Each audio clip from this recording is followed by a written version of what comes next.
set to go. How's that? My name is John Haywood. I'm 77 years old. I was formerly a police officer with the city of Miami for 36 years.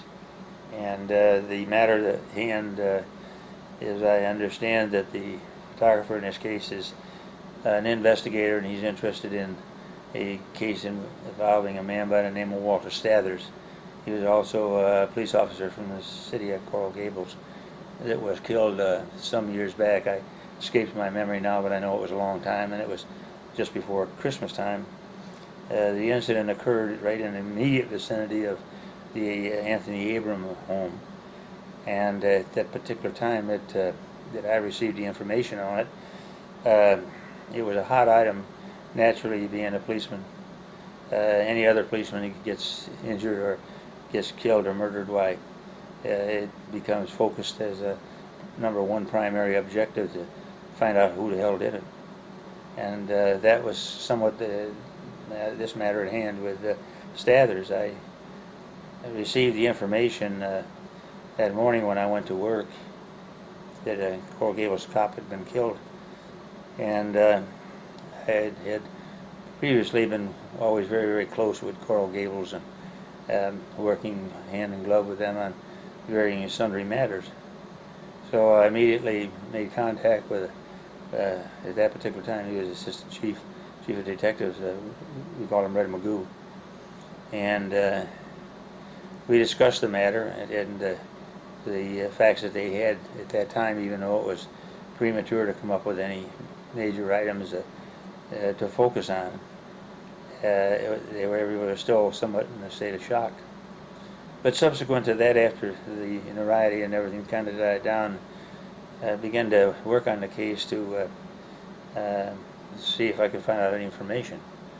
And on that very day that after Stathers had been killed, I had an informant that was, I knew him, I could trust him, and he was, he had turned out some good stuff for me.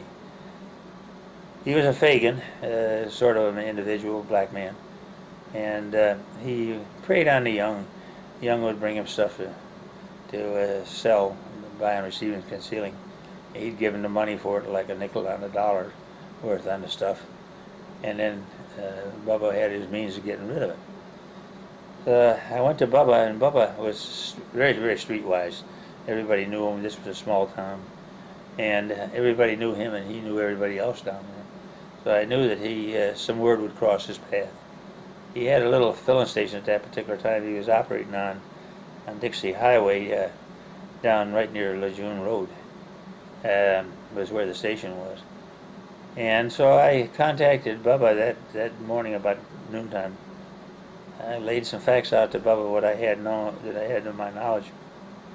Bubba taken and became interested when his ears perked up at that particular time. I think it was $500 reward. I told Bubba to don't count numbers. I said, if you get me the man that did it, I said it'll be a lot more than that.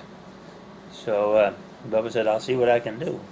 But the information I had was very meager, except that what had not been released through the press was just only that Stathers' gun was gone, and that had not hit the news media.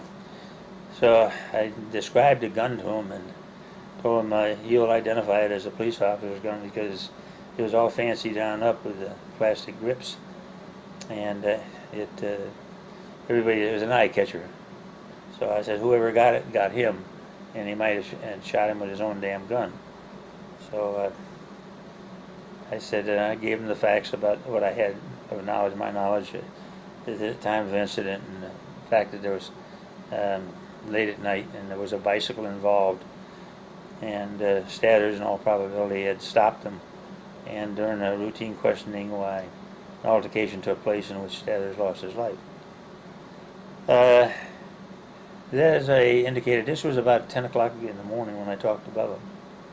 That very night, I went to bed my normal time around 10 o'clock, and sometimes subsequent to that time, in near proximity, the phone rang, and it was Bubba on the phone.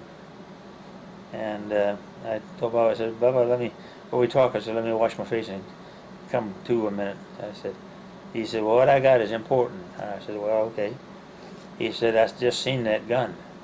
I said, you what? He said, I just seen the gun.